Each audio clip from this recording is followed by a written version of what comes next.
với bao lo buồn. Bài bao giây con có tâm cùng đời chỉ cùng. Đã bao lần Giêsu có đời che đã đem cho thiên đàng. Vì tình yêu Giêsu vẫn chờ.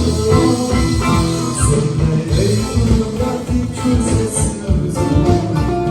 Người vào tâm chẳng thay đổi tất cả đời sống.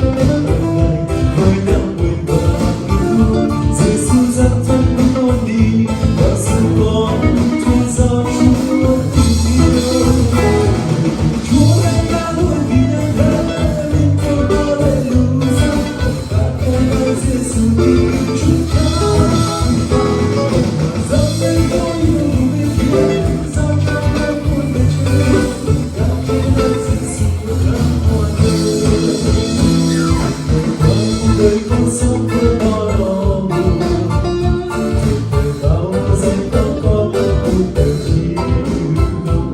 Đã bao lần Giêsu có đời che đã tan tác thiên thai vì tình yêu Giêsu vẫn chờ. Giờ này đời con đã tin Chúa Giêsu rồi. Vào tâm chẳng ai lối tắt qua đời con.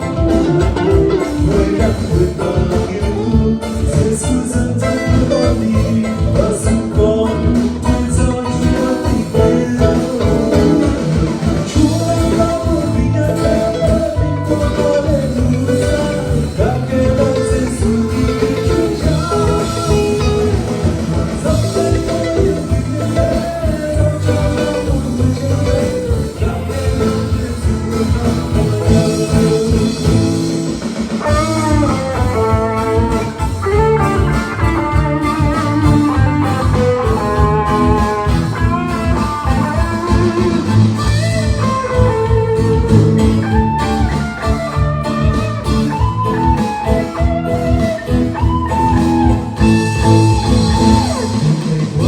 đời con sống với bao lo buồn.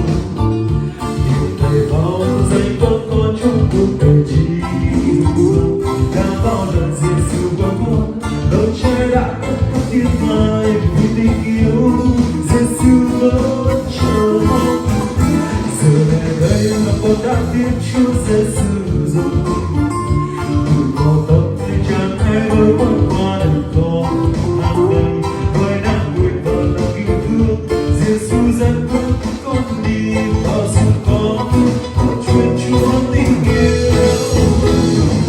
Chúa đã vui vì nhân thế vì con Hallelujah. Các kẻ đang Giêsu tình yêu Chúa Cha. Dẫm lên tôi Giêsu tình yêu cho con đời chơi. Các kẻ đang Giêsu khắp mọi nơi. Chúa đã vui vì nhân thế vì con Hallelujah. Các kẻ đang Giêsu tình yêu Chúa Cha. Vì nhân thế giao cho mình người chơi. Các kẻ đang Giêsu khắp mọi nơi.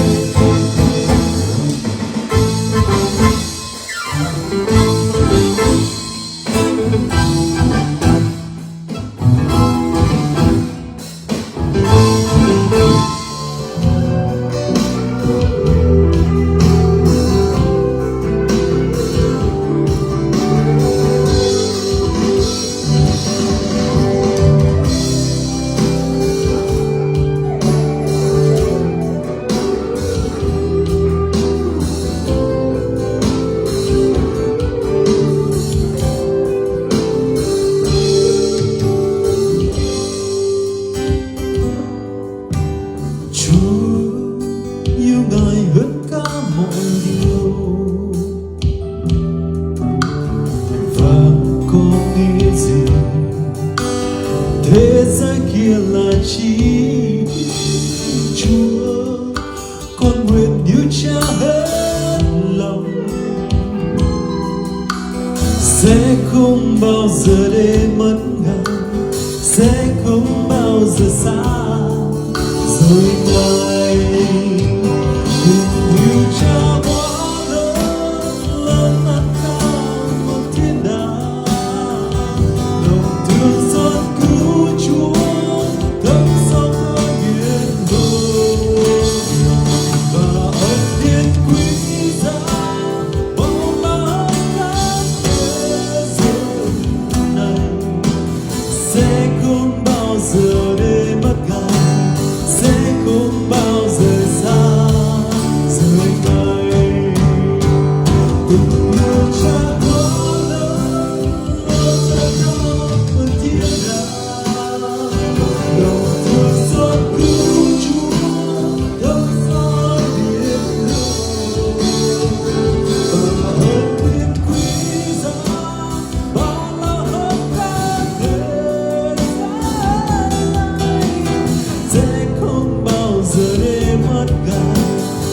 sẽ không bao giờ xa rời người,